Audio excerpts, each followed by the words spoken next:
नमः शिवाय गुरवे सच्चिदानन्दमूर्तये निष्प्रपञ्चाय शान्ताय निरालम्बाय तेजसे।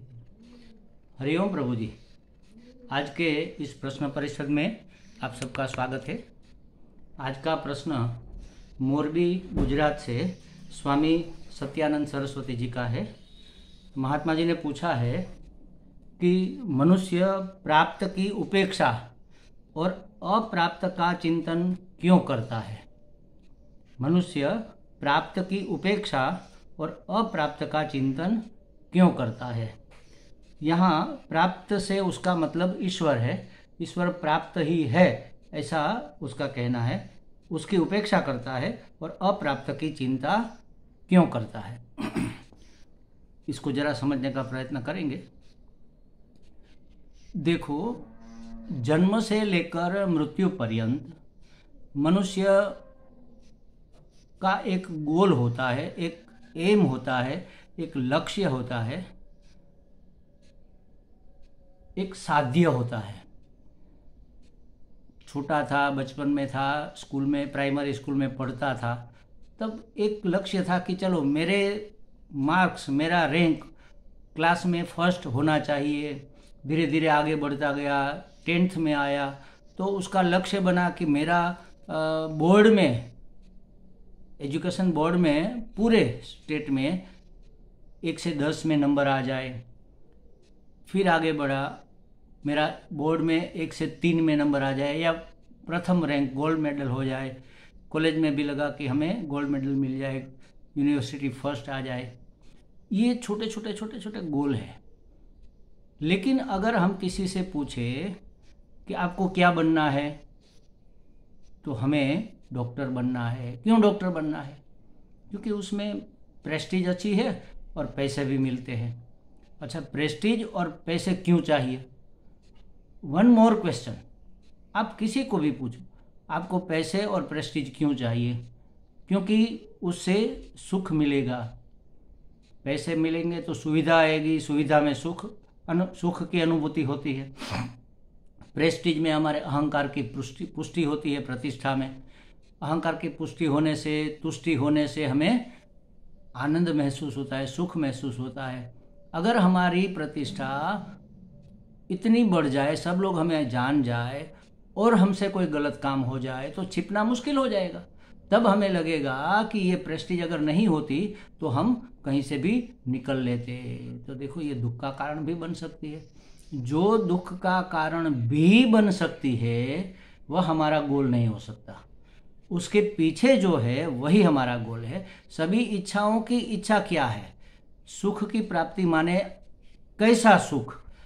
ऐसा अनंत सुख जो किसी स्थान विशेष में मर्यादित ना हो, किसी समय की अवधि में मर्यादित ना हो, किसी वस्तुत्व की मर्यादा में ना हो। ऐसा अनंत अनंत अनंत सुख, उसको कहेंगे परम सुख, परम आनंद। सुख का तो उल्टा भी हो सकता है, दुख हो सकता है, लेकिन आनंद का अनानंद नहीं हो सकता। ऐसा आनंद जिसको परम आनंद कहेंगे, जो सभी आनंद उसमें समा जाए, उसको कहेंगे परम आनंद। तो जन्म से लेकर मृत्यु पर्यंत मनुष्य, पशु, पक्षी, प्राणी, सब जीव मात्र और मात्र परमानंद की प्राप्ति का लक्ष्य लेकर पैदा हुए हैं। देखो, लेकिन उसको पता नहीं है कि हमारा परम लक्ष्य क्या है। आप किसी से भी पूछो कि भाई आपको सुख चाहिए, आनंद चाहिए। जब तक हमने प्राप्त नहीं किया तब तक इसको हम सुख ही कहेंगे। सुख चाहिए तो कैसा सुख चाहिए? वो कहेंगे बहुत ढेर सारा सुख चाहिए। ठीक है, चलो लिमिट लेस सुख चाहिए। लेकिन आपको जब ये प्रश्न परिषद सुनते रहोगे जब तक, तब तक मिलेगा। तो ये बाउंड्री हो गई, परिस्थिति की मर्यादा हो गई। तो इस परिस्थिति की मर्यादा को हम स्वीकार नहीं करेंगे। नहीं, इसके बाद भी हमें मिलना चाहिए, इसके पहले भी हमें सुख मिलना चाहिए। ठीक है, आपको रसगुल्ले में से सुख मिलेगा, नहीं, वस्तुत्व की मर्यादा भी नहीं चाहिए। हर एक में से सुख मिलना चाहिए, रसगुल्ले में भी मिले और करेले में से भी मिले। ठीक है, चलो ये भी मान लिया। फिर कहेंगे तुम्हें सुबह 6:30 से 7 बजे के अंदर सुख मिलेगा, जितना चाहिए उतना। तो कि नहीं, समय की मर्यादा नहीं चलेगी, सुबह शाम दोपहर सोते जागते हर एक परिस्थिति में, हर एक समय में, हर एक वस्तु में। ठीक है, आपको सिर्फ मोरबी में सुख मिलेगा, तो ये भी नहीं चलेगा। हमें हर जगह चाहिए, चाहे मोरबी हो, चाहे दिल्ली हो, चाहे बेंगलोर हो, चाहे लखनऊ हो, चाहे कहीं पर भी हो, भारत में हो, पाकिस्तान में भी हो, बेडरूम में हो, बाथरूम में हो, किसी भी स्थान की मर्यादा नहीं चलेगी। तो ऐसा सुख हमें चाहिए। किसने सोचा है? देखो, नहीं सोचा। हमें सुख चाहिए बस। कहाँ से मिलेगा? एक नई गाड़ी आ जाए तो हम सुखी हो जाए। नई गाड़ी आ गई, सुखी हो गए। थोड़े दिनों के बाद पता चला कि अरे गाड़ी तो आ गई, सुख कहीं और छूट गया। अब तो ये और झंझट बढ़ गई, 100 रुपये लीटर पेट्रोल डालना पड़ेगा, इसकी सर्विस करवानी पड़ेगी, इसकी राख रखाव। ये तो सफ़ेद हाथी हमने बांध कर रखा। तब पता चलेगा जो सुख देने वाला साधन था वह दुख देने वाला भी बन सकता है। तो ये हमारा गोल नहीं हो सकता। गोल उसके पीछे छूट गया, सुख तो पीछे रह गया, साधन आ गया। हम जानते नहीं है कि हमें दो चीज़ हमें नहीं जानते हैं कि हमें कैसा सुख चाहिए। ये अब हमने जान लिया। अब वह सुख कहाँ से मिलेगा और कैसे मिलेगा? कहाँ है वैसा सुख? हम बाहर ढूंढते हैं, विषयों में ढूंढते हैं, पदार्थों में ढूंढते हैं, वस्तुओं में ढूंढते हैं, परिस्थिति में ढूंढते हैं, किसी व्यक्ति में ढूंढते हैं। ये अच्छे आदमी है, ये हमारे मित्र बन जाए तो हम सुखी। मित्र बन गए, सुख भी मिला, लेकिन संतोष नहीं हुआ, इतना नहीं मिला। मिला कब माना जाएगा कि फिर हम उसको ढूंढे ही नहीं। जैसे समझो कि मेरा ये रुमाल गुम गया है कहीं पर और फिर मुझे अचानक नीचे पड़ा हुआ मिल गया, फिर हम इस रुमाल को क्यों ढूंढेंगे? किसी और को ढूंढेंगे, ये बात अलग है। जो चीज़ हमें मिल गई उसको हम ढूंढने नहीं जाएंगे। अगर आनंद हमें मिल गया तो आनंद को ढूंढने क्यों जाते हो? सुख मिल गया तो सुख को मिलने क्यों जाते हैं? इसका मतलब यही हुआ कि सुख मिला नहीं, सुख मिलने का भ्रम हुआ। अच्छा, तो पूरी जिंदगी हम परम आनंद का संशोधन करते रहते हैं, उसको ढूंढते रहते हैं, उसको खोजते रहते हैं। व्यक्ति में, वस्तु में, पदार्थ में, परिस्थिति में, हर जगह उसके हम खोज करते हैं। अब हमें पता चला, जैसे स्वामी जी ने कहा कि सुख माने आनंद। आनंद जो है वह सत्य स्वरूप है, चित्त स्वरूप है। जो चित्त है वही सत्य है, वही आनंद है, वही सत्य है। सत्य चित्त आनंद तो परमात्मा का लक्षण है। हर एक व्यक्ति का लक्षण होता है ना, वस्तु का, व्यक्ति का, पदार्थ का लक्षण होता है। जैसे समझो सुपारी आप किसको कहेंगे? तो इतना छोटा सा फल होना चाहिए, इतना कठोर होना चाहिए कि हाथ से टूटे नहीं, पत्थर से तोड़ना पड़े या सुड़ी लेकर या कोई धारदार वस्तु लेकर उसको तोड़ना पड़े, और उसका ऐसा स्वाद होता है, ऐसा आकार होता है, ऐसा रंग होता है, ऐसा रूप होता है। यहाँ पर मिलती है, यहाँ पर मैंगलोर जो भी कह लो आप, वहाँ पर पैदा होती है। ये सब उसके लक्षण है उसको पहचानने के लिए। अब सुपारी की जगह कोई लड्डू लेकर आ जाए और कहे कि देखो ये सुपारी है, तो हम कहेंगे ये लड्डू है, ये सुपारी नहीं है। कैसे कहा? ये गोल गोल तो है, छोटा भी है। तो कहेंगे कि नहीं, इतना ये सॉफ्ट है, हाथ से टूट जाता है, नहीं टूटना चाहिए, इसका स्वाद अलग है, इसकी पैदाइश अलग है, इसका मेकिंग हुआ है, वो तो कुदरती पैदा। तो किसी न किसी का लक्षण होता है। परमात्मा का क्या लक्षण है? सच्चिद आनंद स्वरूप जो है वही परमात्मा है। और आनंद की हमें खोज है, हमें खोज उसी की होती है जिसका हमें कभी न कभी परिचय हुआ हो, स्वाद मिला हो। कहीं बाहर से तो उसके प्रतिबिंब, उसकी फोटो दिखती है जो हमें आनंद मिलता है। वह आनंद सत माने होना हम है, चित्त माने जानना हम जानते हैं, प्रकाशित होते जानते भी है, जना भी सकते हैं अपने आप को। और आनंद तो हम जब कुछ नहीं होता तब आनंद होता है। नींद में क्या होता है? कुछ नहीं होता, वहाँ आनंद रहता है, हम भी रहते हैं। हमें तभी तो पता चलता है कि भाई बहुत आराम से हम गहरी नींद में सोए। किसने बताया आपको? आप थे वहाँ पर और बड़े मज़े से सोए, मज़ा आया, आनंद आया, सुख आया। किसने कहा? आपने जाना। तो कुछ नहीं था तब भी आनंद था, माने आनंद भी आपका स्वरूप है। जो आता जाता नहीं है, हर अवस्था में रहता है, उसको कहते हैं स्वरूप। तो सच्चिदानंद परमात्मा का स्वरूप है, ईश्वर का स्वरूप है, हम ये जानते हैं। तो ईश्वर तो प्राप्त है, हर एक रूप में बनाया है।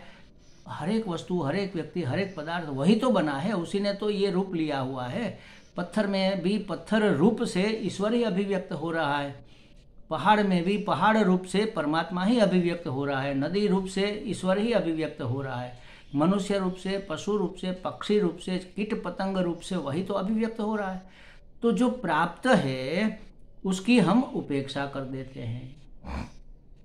देखो आनंद का भी ऐसा ही है, जो प्राप्त है हमने मान रखा है कि आनंद हमें एक दिन आएगा, मतलब आज नहीं है, भविष्य में आएगा, ये कर लूँ तब आएगा, ये कर लिया फिर इसके बाद आगे वो कर लूँ तब आएगा, इसके बाद फिर आगे नहीं ये सब मैं कर लूँगा तब।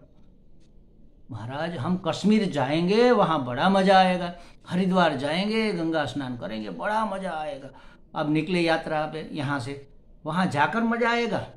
नहीं, यात्रा में भी मज़ा है। तो किसी की प्राप्ति में आनंद है ऐसा मान रखा है हमने, भविष्य में टाल रखा है, मतलब वर्तमान की उपेक्षा कर दी। जो मिला है उसका सुख हम ले नहीं रहे, जो हमारे पास है मिलाया हुआ है उसका हम आनंद ले नहीं रहे, और जो नहीं है उसके पीछे दौड़ रहे। कभी आनंद की प्राप्ति कैसे होगी? मिलाया जो है वह ईश्वर है, तो ईश्वर की भी हम उपेक्षा कर रहे हैं। और जो अप्राप्त है, अगर ईश्वर को प्राप्त माने तो अप्राप्त किसको मानेंगे? संसार को। संसार अप्राप्त है, उसको हमने प्राप्त मान रखा है कि संसार तो हमें प्राप्त है। संसार हम किसको कहते हैं? जो नहीं है और हमें लगता है कि है, जो सुख नहीं दे सकता, हमें लगता है कि दे रहा है या देगा, उसी को तो संसार कहते हैं। परिच्छिन्नता को, कर्तृत्व को, भोक्तृत्व को, मैं करूँगा, मुझे इतना सुख मिलेगा, मैं फिर भोगूंगा। तो ये सब कर्तृत्व, भोक्तृत्व, सुखित्व, दुखित्व, परिच्छिन्नत्व, मर्यादित्व, पराधीनत्व, मर्त्यत्व, ये सब संसार के लक्षण है। जो नहीं है उसके पीछे दौड़ रहे हैं। अगर होता, मिल जाता तो हम ढूंढते क्यों? तो परमात्मा प्राप्त है, उसकी उपेक्षा कर रहे हैं। जो नहीं प्राप्त है, प्राप्त हो ही नहीं सकता। ये संसार को आप पा ही नहीं सकते। अगर पा लिया होता तो फिर ढूंढते क्यों फिरते पागलों की तरह इधर से उधर? आप देखो सुबह में जाकर कहीं टेरेस पर चढ़कर देखो रोड को, लोग इधर से भागे जा रहे हैं, उधर जा रहे हैं, उधर के लोग भागकर इधर जा रहे हैं। पूरा दिन, पूरी रात, पूरी जिंदगी लोग भागे जा रहे हैं। अरे भाई कहाँ जा रहे हो, क्या चाहिए? नहीं हम जा रहे हैं, सब लोग जा रहे हैं तो हम भी जा रहे हैं। नहीं, लेकिन सब लोग क्यों जा रहे हैं, आप क्यों जा रहे हैं? सुख की खोज में जा रहे हैं। और कहाँ जाएंगे? पता चले कि नौकरी करने से इतना पैसा मिलेगा, पगार मिलेगा, जिससे हमें सुख मिलेगा, तो बढ़िया से बढ़िया नौकरी हम ढूंढने का प्रयत्न करेंगे। उसके लिए जो अधिकारित्व चाहिए, लायकात चाहिए, वो पहले अर्जित करेंगे, फिर उसको नौकरी को प्राप्त करेंगे। लेकिन पता चले कि 1 महीना नौकरी के बाद आपको 20 डंडे मारे जाएंगे। किसको नौकरी करनी है? हर महीने नौकरी के बाद 1 तारीख को पगार नहीं मिलेगा, 20 डंडे मारे जाएंगे। मुष्टंडे 2 लोग होंगे, दोनों सटासट आपको 20 डंडे मारेंगे। कौन करेगा नौकरी? जब पता चलेगा कि इसके बदले में हमें दुख मिलने वाला है तो कोई नहीं दौड़ेगा उसके पीछे। सब लोग दौड़ रहे हैं, भाग रहे हैं, जानते हैं, ऐसा मानते हैं, मान रखा है, जानते कहाँ पर है, मान रखा है कि ऐसा करने से हमें सुख मिलेगा, सुविधा मिलेगी। सुविधा अलग चीज़ है हमारे, उसके लिए आपको व्यवहार सत्ता में जो करना चाहिए करो, लेकिन वह हमें परमानंद देगा, नित्य सुख देगा, ये मान्यता गलत है। जो नहीं है, जो मिलने वाला ही नहीं है, परमानंद मिलने वाला नहीं है, क्षणिक सुख मिलेगा और वो भी भ्रमित होगा, भ्रमित करने वाला होगा। माने कि वो सुख की फोटो होगी, सुख तो नहीं होगा, सुख का प्रतिबिंब होगा, जैसे आईने में हमारा प्रतिबिंब दिखता है। तो उसको जो अप्राप्त है उसको प्राप्त करने का चिंतन करते रहते, ऐसा करूँगा, मैं वैसा करूँगा, मैं यहाँ जाऊँगा, मैं वहाँ जाऊँगा, मैं इधर बैठूँगा, मैं उधर उठूँगा। तो ये चिंतन जब हम करते रहते हैं, जो अप्राप्य है उसका भविष्य का चिंतन करने से चिंता ही बढ़ेगी। जो बीत गया उसका चिंतन करने से दुख होगा, करे ऐसा हमने क्यों नहीं किया, ऐसा उसने कैसे कर दिया, हमारे साथ ऐसा क्यों हुआ। तो भूतकाल का भय, भूतकाल की चिंता, भविष्य का भय, इसको छोड़कर अगर हम वर्तमान में स्थिर हो जाए, जो प्राप्त ही है उसका चिंतन नहीं कर रहे हैं, जो प्राप्त है उसकी उपेक्षा कर रहे हैं और अप्राप्त का चिंतन कर रहे हैं। ऐसा क्यों करते हैं? क्योंकि हमें अकल नहीं है, हम बेवकूफ़ है, मतलब कि हमें ज्ञान नहीं है। बेवकूफ़ी का मतलब अज्ञान, अज्ञानवश मनुष्य जो भी कर रहा है अज्ञानवश कर रहा है। सिर्फ परमात्मा प्राप्ति का प्रयत्न, आध्यात्मिक पुरुषार्थ ही करने जैसी चीज है, बाकी सब बेवकूफ़ी है। और परमात्मा प्राप्ति, अपने आप की पहचान या परम आनंद की खोज, इस मार्ग से, साधन हम नहीं जानते ना कि कौन से साधन करने से हमें परम आनंद मिलेगा। हमने तो सोच लिया कि चलो गाड़ी आ जाए, बंगलो बन जाए तो सुख मिलेगा, साधन तो आ गया, सुख नहीं आया।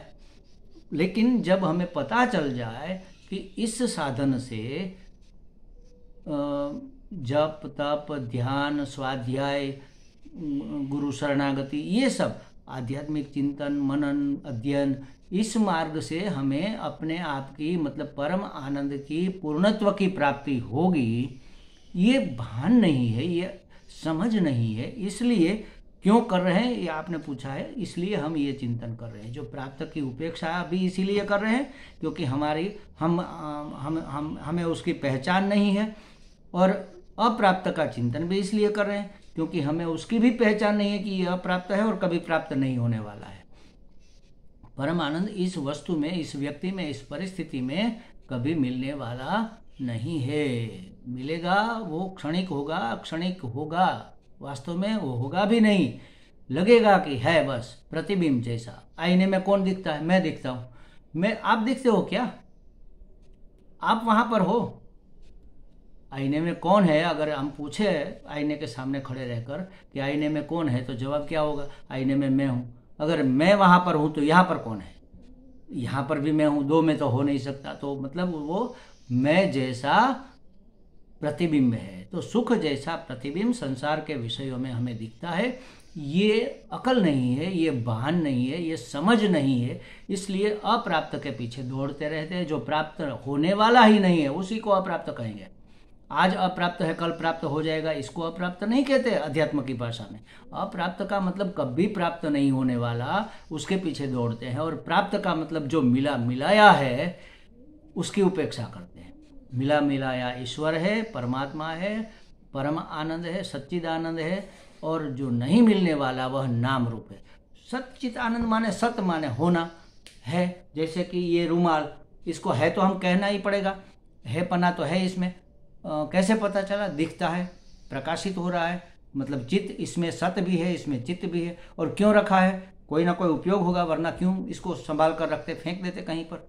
मतलब कि वह सुविधा दे रहा है, आनंद दे रहा है। तो सत चित आनंद हर एक व्यक्ति वस्तु पदार्थ परिस्थिति में ये लक्षण रहा हुआ है। उसकी उपेक्षा करके हम उसके नाम रूप के पीछे पड़ जाते हैं, जो कभी मिलने वाला है, टिकने वाला ही नहीं है ना। हर क्षण वो जा रहा है, नष्ट हो रहा है, नष्ट हो रहा है, नष्ट प्राय है। एक दिन वो बिल्कुल नष्ट हो जाएगा, परिवर्तित हो जाएगा। घड़ा है वो ठिकरा बन जाएगा, ठिकरा है वो कांकरा बन जाएगा, कांकरा है वो मिट्टी धूल बन जाएगा।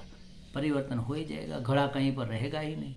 जो नाम रूप है वो टिकने वाला है नहीं, वो प्राप्त होने वाला है नहीं। उसको प्राप्त करने के लिए हम दौड़ रहे हैं। और नाम रूप जिसका आधार लेकर प्रकाशित हो रहे हैं वह सच्चिदानंद स्वरूप आत्मा, सच्चिदानंद स्वरूप परमात्मा, जो कभी जाने वाला नहीं है, मिला मिलाया है, प्राप्त ही है, उसकी हम उपेक्षा कर देते हैं।